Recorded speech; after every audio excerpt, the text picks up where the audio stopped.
मुझे फुटलेस बर्ड पसंद है। जानते हो क्यों?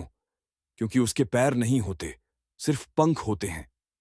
इसलिए उसके पास उड़ने के सिवा कोई और रास्ता नहीं होता। जब वो जमीन पर उतरता है तो उसका अंत हो जाता है।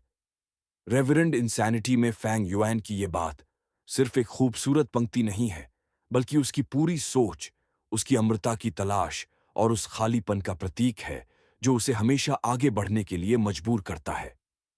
आज के इस वीडियो में हम इस क्वोट को परत दर परत खोलेंगे ताकि समझ सकें कि ये कैसे फैंग युआन के उस अटल रास्ते को दर्शाता है और कैसे ये नियति, मजबूरी और आत्मोन्नति जैसे गहरे दार्शनिक विचारों से जुड़ा हुआ है।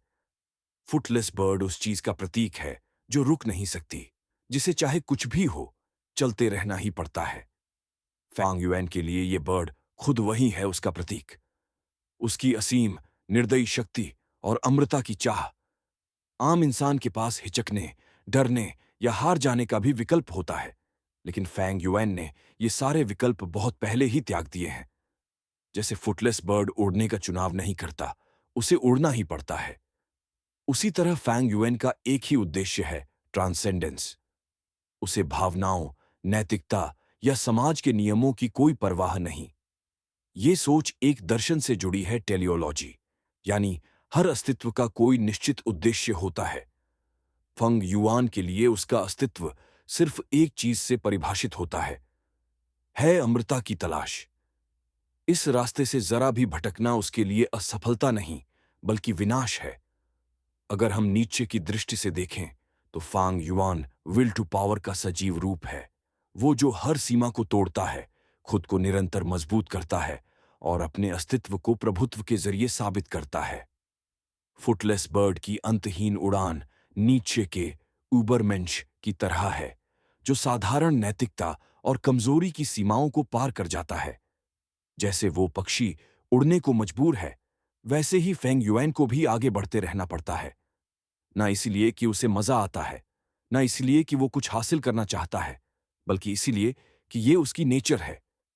रुकना यानी नाश, चाहे दुश्मनों के हाथों, समय के क्रूर बहाव से या अपनी ही निरर्थकता से।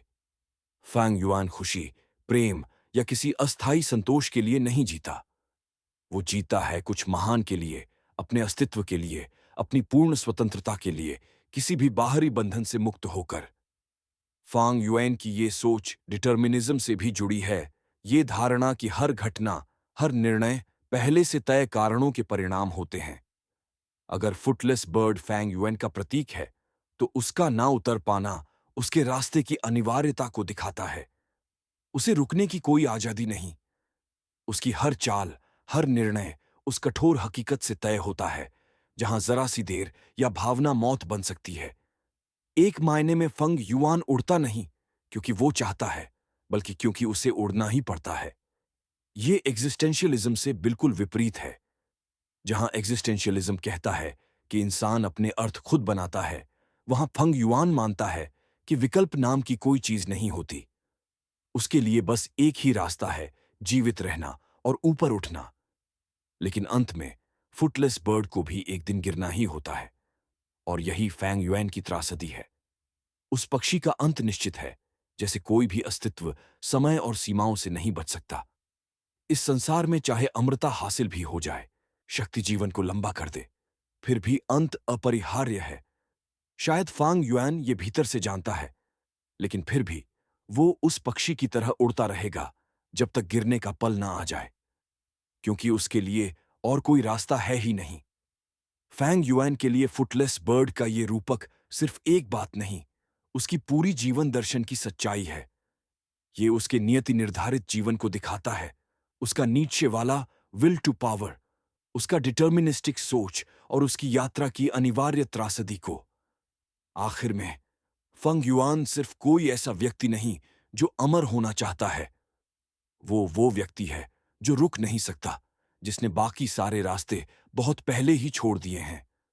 फुटलेस बर्ड कभी जमीन पर नहीं उतरता और फैंग युआन भी नहीं। अगर आपको ये व्याख्या पसंद आई तो चैनल को सब्सक्राइब जरूर करें, ताकि ऐसे और गहरे विश्लेषण आप तक पहुंचते रहें, आपके पसंदीदा पात्रों के दर्शन और विचारों की गहराइयों से।